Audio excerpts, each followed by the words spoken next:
Hello, gamers, and welcome to the TankNSpank YouTube channel. I am Jud alongside Kazi, and we have news from Blizzard. Today, they have announced the tier sets in Dragonflight, and we're going to cover those today, specifically the tank tier sets. So let's get right into it.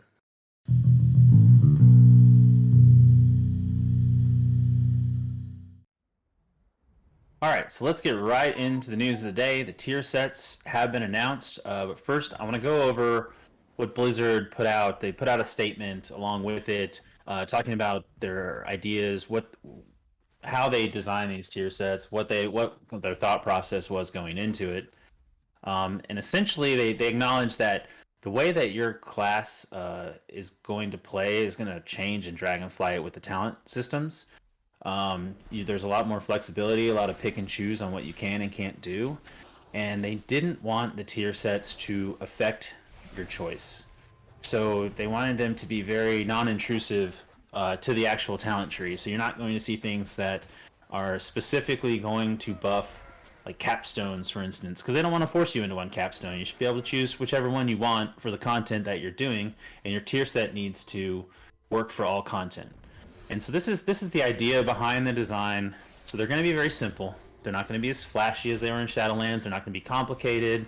They're not going to affect your rotation, at least from the tank side of things, for the most part. And we'll get into specifically, the tier sets and if there are maybe some small small issues with their statement and what the tier sets actually do. I mean, do they hold true to the statement here, um, or not? So one other thing that they announced is the Creation Catalyst is coming back. So it will be called, let's see here, in Dragonflight, it will be called the Inspiration Catalyst. yes, the Inspiration Catalyst. And they said, and just Catalyst moving forward. I don't know if they're hinting at future expansions. There will always just be this Catalyst thing. It's kind of an interesting to put in there. And just the Catalyst moving forward. So, anyway, that is going to return, and they actually announced when it's going to launch. There was a lot of issues, a lot of talk last season in Shadowlands about when the Creation Catalyst came out. It was too late. So they say here that they're going to keep it the exact same way in Shadowlands. It's going to be the 6th week after Mythic Raid starts. So I think in Shadowlands, Mythic Raid actually started the week after Heroic, so it was like on the 7th week of raiding. This season, or going into Shadowlands Season 1, I'm sorry, going into Dragonflight Season 1, they are going to be launching all the raids at the same time. They already announced that a couple of days ago. And so on the 6th week, when Season 1 starts, the Creation Catalyst will be up, and everyone that just has horrible luck and can't get their 4-piece before then, you'll be able to get it then. I do think that makes it seem much more of a alt catch-up mechanic more so than bad luck protection, because if they wanted bad luck protection, I think you start doing it a little bit sooner and maybe you give 1 or 2 pieces here or there a little sooner. But this seems like much more of the alt catch-up mechanic than real good bad luck protection. Maybe that's what they're intending, but we'll see what the community thinks about that. I have a feeling they're going to have a very different take, but we'll see in the days to come. Anyway, let's get right into the tier sets. Let's start by talking about the Warrior set. All right. So we're going to jump into Prot Warriors tier set. So Prot Warriors 2-set bonus. Revenge grants Vanguard's determination, increasing your damage done and reducing damage you take by 4% for 5 seconds. The 4-piece, during Vanguard's determination, gain Ignore Pain equal to 10% of damage you deal. So essentially, it's kind of adding a maintenance buff that you can keep up. For those who don't play Prot, Revenge is your DPS rage spender. So it's an AoE spender as opposed to a defensive, or you could be spending rage on. It incentivizes builds that buff your revenge, as well as the talents throughout the tree that generate additional rage. However, it doesn't really fundamentally change your options in either the class tree or the spec tree, which is kind of what they were aiming for. The way that this ends up playing, though, is I suspect it ends up being a buff that exists and you kind of notice it when it's up, but you really don't track it. You don't play around it. You just use revenge when you otherwise would, and it ends up being up for the vast majority of the fight. In AoE, when you're casting revenge a lot and you're having a lot of extra rage, that's going to be almost 100% uptime. In single target, it's not going to be entirely 100% uptime. But again, you're probably not going to change your rotation to try to eke out, the last 20-30% of uptime for this buff. It's just not going to be worth it. Where the spec kind of is, or the rotation is going to get a little bit interesting is when you start getting into your execute phase. Because a lot of times, if you're looking for extra DPS when the boss gets below 20, or if a talent's at 35% health, you start spending your rage on execute as a Prot Warrior. In this case, it will still be more damage to spend that on execute, but it's going to be a lot less survivability because you're going to lose that 4% damage reduction as well as the mitigated damage through ignore pain.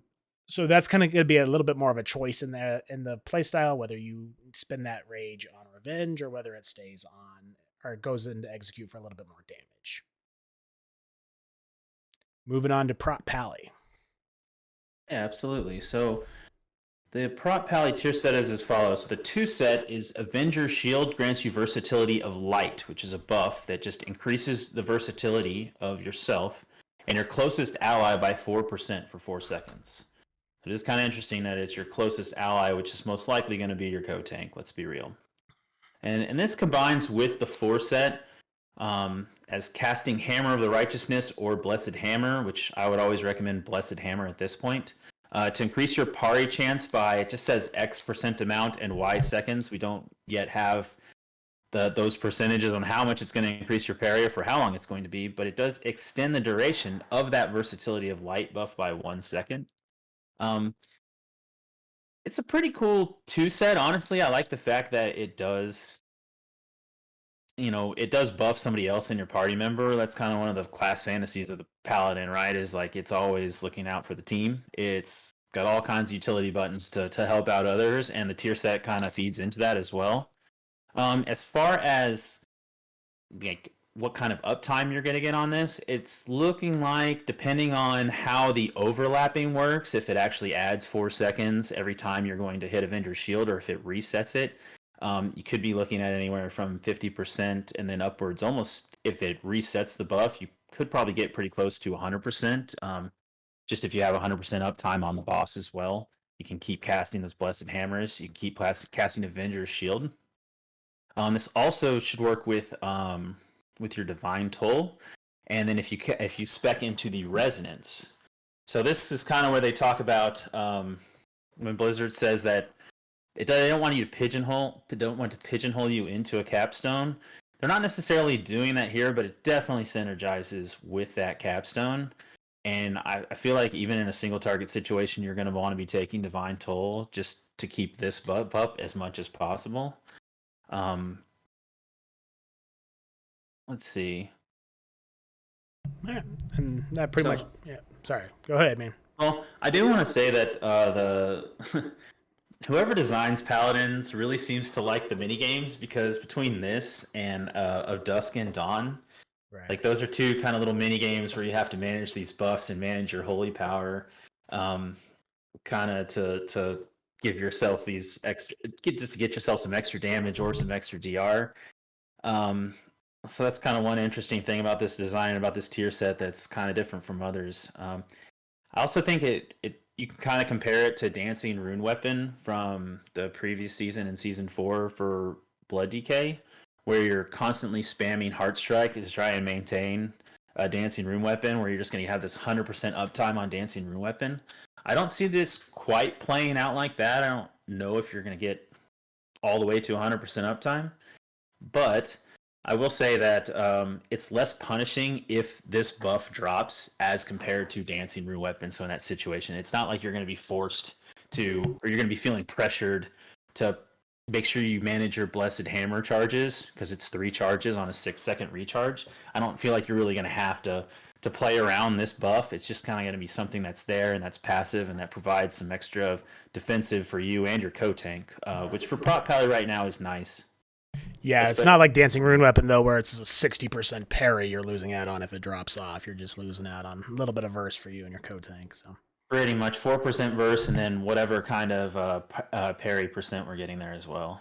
So right. not as big, not as punishing for sure. All right, so hopping into some Guardian Druid stuff here.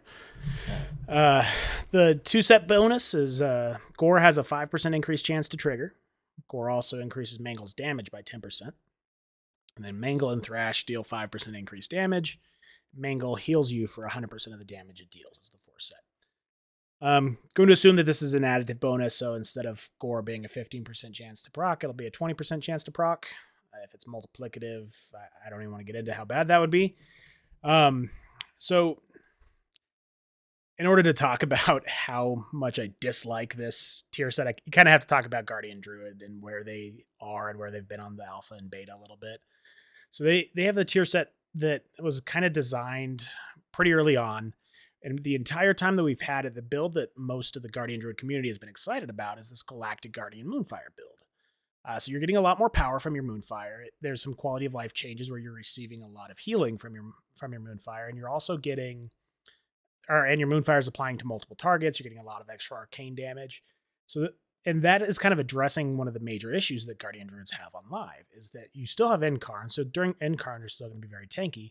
But this Moonfire and Galactic Guardian provides a lot of damage and healing for those pulls in between Incarn pulls, which really kind of fills that need that Guardian Druids just don't really have, besides kind of their 2 set right now. So knowing that, the community started to get kind of excited about this Galactic Guardian build. And then this tier set buffs things that are on the complete opposite side of the tree. Well, Gore is kind of near the top, but your Thrash and your Mangle abilities are more towards the left side of the tree, and you're going to grab some of those probably to get to the Berserk node, but most of the arcane damage stuff, your Moonfire stuff's on the other side of the tree. So we haven't had the tuning yet. Right now, though, the way that it's been tuned is that Moonfire build has been stronger, so if the tuning comes in and that is still the case, where the Moonfire build is the one that's stronger and what everyone wants to go, it's going to make this 2-piece and 4-piece feel really weak. Right now, in like a 3-target stack cleave for Druid, Moonfire is over 50% of your damage. It's like buffing Mangle and Thrash just doesn't really feel great. So the opposite end, though, if they decide, well, we want to double down on the tier set and buff Maul and Thrash and those in that side of the tree, then you're kind of disappointing those players who've kind of built up the idea of Galactic Guardian being the stronger set. So I do have a question for you. I know you have a soft spot for Druid in particular. Yeah. As far as what this does, do you feel like this goes against kind of their initial statement when they said that we don't want to shoehorn you into a specific build? Do you feel like this kind of moves you into this almost Maul Thrash build, just so you can utilize the tier set?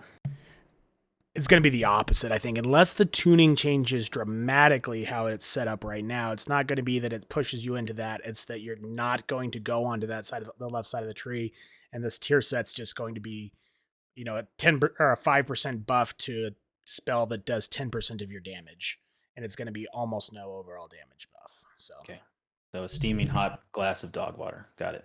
Yep, unfortunately. So I think next we're going to throw it over to Brewmaster Monk. Yeah, so this tier set is actually perfect for monks. So the 2 set, hitting an enemy with Tiger Palm or Spinning Crate Kick grants Brewmaster's Rhythm. This increases the damage dealt and reduces your damage taken by 1% for 10 seconds, and this stacks up to 4 times.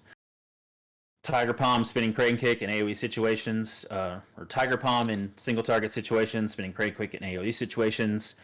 This buff is going to be up 100% of the time. You're always hitting Tiger Palm on the boss. That's your main generator.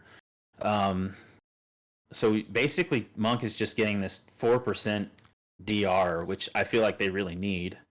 The 4 set, for each stack of the Brewmaster's Rhythm, which is the buff you get from the 2 set, your Purifying Brew clears 3% more of your damage delayed with stagger.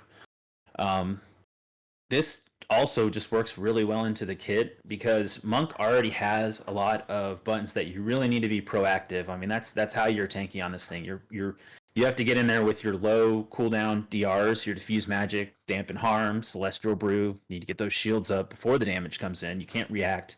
You can't take damage and then put a shield up. Doesn't work. So then on the back end, you're using your Purifying Brew, your Healing Elixir, and your Expel Harm to kind of recover from your heavy damage. So this is just a passive. You don't have to think about it. It's always going to be up. When you're not hitting these buttons, you're just going to feel a little bit tankier. And then when you are purifying, you're going to take less damage that way as well. So I think it's kind of what Monk needs. It's not the flashiest tier set. It's none.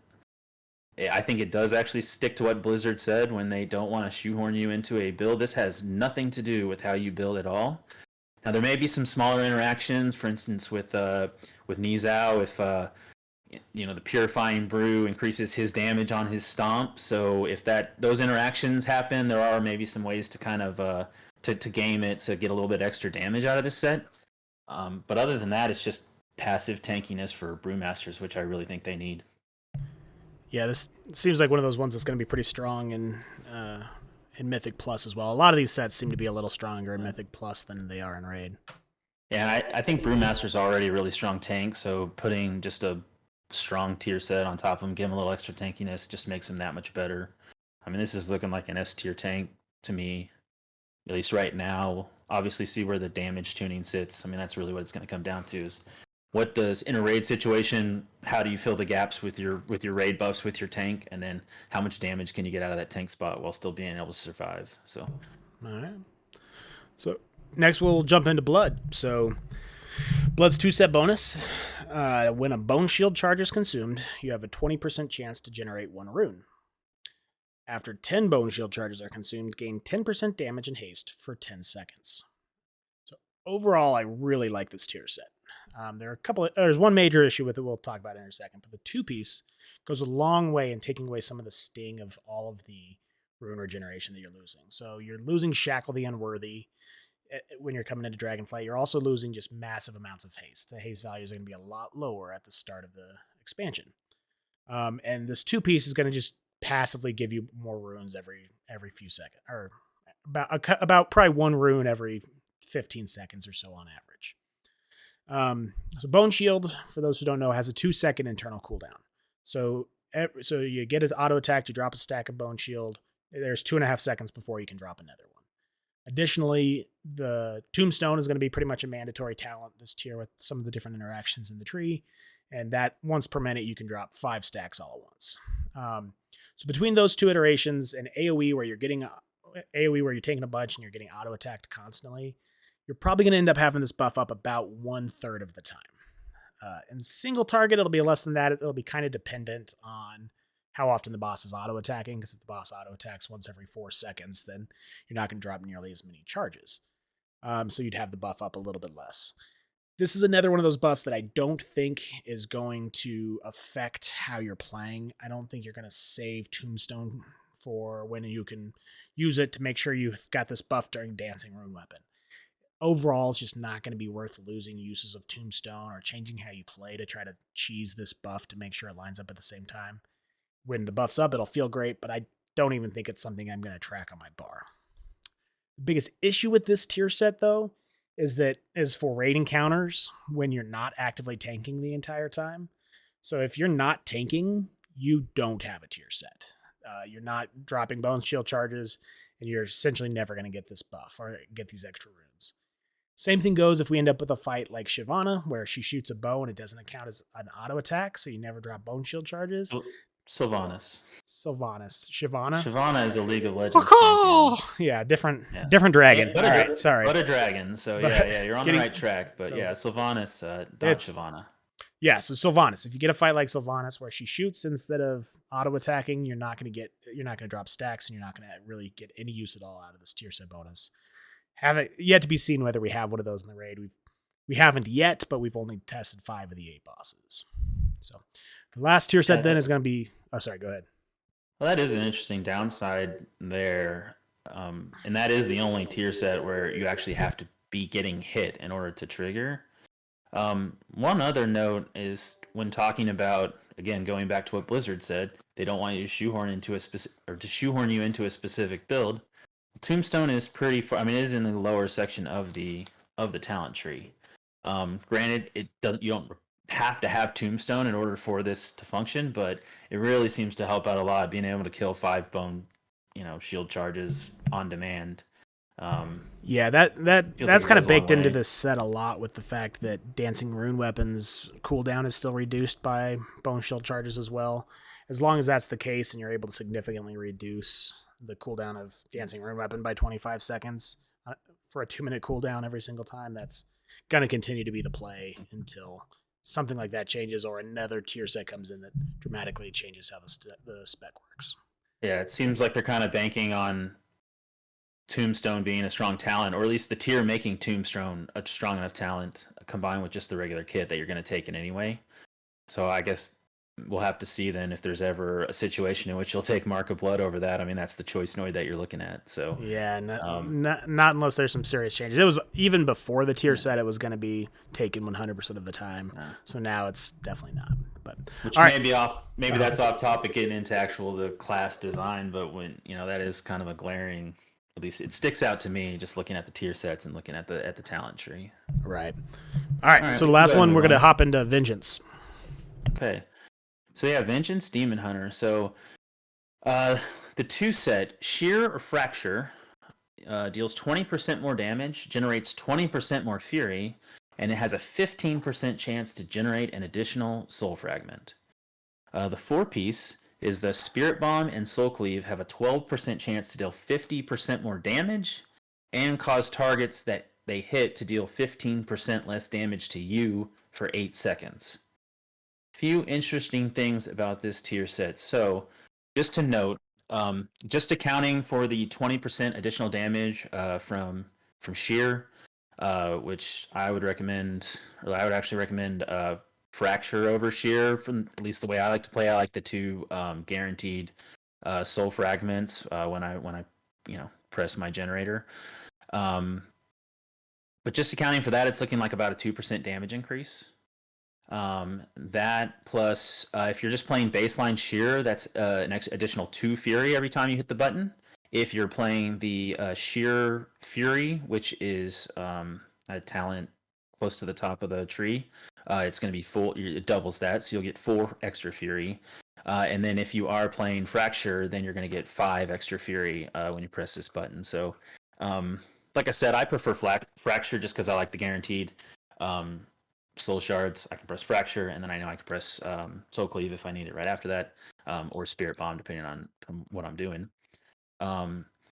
So let's see, the 15% chance to generate an additional Soul Fragment is really just a small like RNG boost to damage and a little bit to your healing. So more Soul Fragments means potentially more Soul Cleaves if you have the globals for it, more Spirit Bombs, at least available to you. You're never going to be starved. At least it doesn't look like you're going to be starved for Soul Fragments, at least as much. It does synergize a little bit with a couple of nodes in the tree. Specifically in the class tree, you may not have to take Fellblade now for the extra Fury generation. Fellblade really feels smooth. I was playing it today in Raid. It feels smooth because the Fury generation isn't really there like it was in Dragonflight. You're just a little bit starved. It doesn't feel bad, but just every now and again you kind of notice it. Like, oh, I need to get some Fury right, before I start taking these hits. And so with this, let's see, with the extra, where was I just saying there? Oh my gosh, I lost my thought. You're not allowed to lose your. You're not allowed to lose your thought. You must continue unabated. Yeah. Unabated to the quarterback. Yeah, the extra Soul Fragment generation does have a small amount of synergy, like I said, with the class tree with Fellblade. So that does allow you to pick an improved, I think, Immolation Aura. It gives you an extra 6% crit on your Immolation Aura. So you get a little more damage out of that as opposed to having to spec into something just to generate extra Fury. So that could be a nice trade-off for being able to equip this. There's also a little bit of synergy in the spec tree with Soul Furnace. So this is after you consume 10 Soul Fragments. Your next Soul Cleave or Spirit Bomb does another 20% increased damage. More Soul Fragments means more Soul Cleaves. You consume them faster, right? Or at least in a perfect world, you won't be starved for it, so it'll be a little smoother consuming them. You may get a few extra over the course of a fight. You get extra, buffed Soul Cleave damage and Spirit Bomb damage. Same thing in Mythic Plus. You're going to be generating a lot more Soul Fragments. So I think kind of we were talking earlier about how a lot of these sets work well in Mythic Plus. I think this one does as well with the Soul, with your Spirit Bomb damage. I mean, we could see it just depending on the tuning. I mean, it's going to be doing a lot of damage. So I got a question for you though. So I know for me, when I see a tank set like this, where there's a RNG chance to proc an offensive, it makes me nervous because you just can't really know what it is. How do you think it's going to affect the rotation? Do you think it's going to change anything in how you actually play the spec, or is it just some other time you're going to be more tanky and other times you're not? Yeah, I was kind of thinking about that, and with the defensive buttons that you have, I mean, you're really looking at Feldev, you're looking at meta. There's some options with what is it called, Soul Furnace, where I think it's you can get a shield from that by using your soul shot or your soul fragments. I actually don't think you're going to try and use this damage reduction to like mitigate a boss ability. I think you're still going to press that defensive button anyway, and then you may get the extra 15% on top of it, and you're just going to feel extra tanky, and your healers are going to be real happy about that. So it'll just be a pleasant surprise more than something that you, not like a reactive thing where you see like, oh, I got this buff, so I'm not going to hit demon spikes now. Probably not, because I mean, I guess you could for demon spikes if you're dry on charges, or if you only have one, and do I hit it here, or do I need to wait and save for the next hit? I don't really think you're gonna play around it. I suppose that could be the case. 15% is a pretty good damage reduction, and most of them, the buttons you hit on like a 2-minute, you'll get 20% DR, so just 5 less than that, and it's for free. So but yeah, I don't really like the RNG aspect of that. You have no control over it. So it's a 12% chance every time you press Spirit Bomb and Soul Cleave. So 12%, if you're thinking you're pressing Soul Cleave on average every, 3 to 5 seconds? I mean, I spam buttons. So I probably press them 15 times for every time I actually use the ability. Well, yeah, we haven't calculated exactly kind of what the uptime's going to be on that, but 8 seconds... yeah, probably not much. 25% maybe?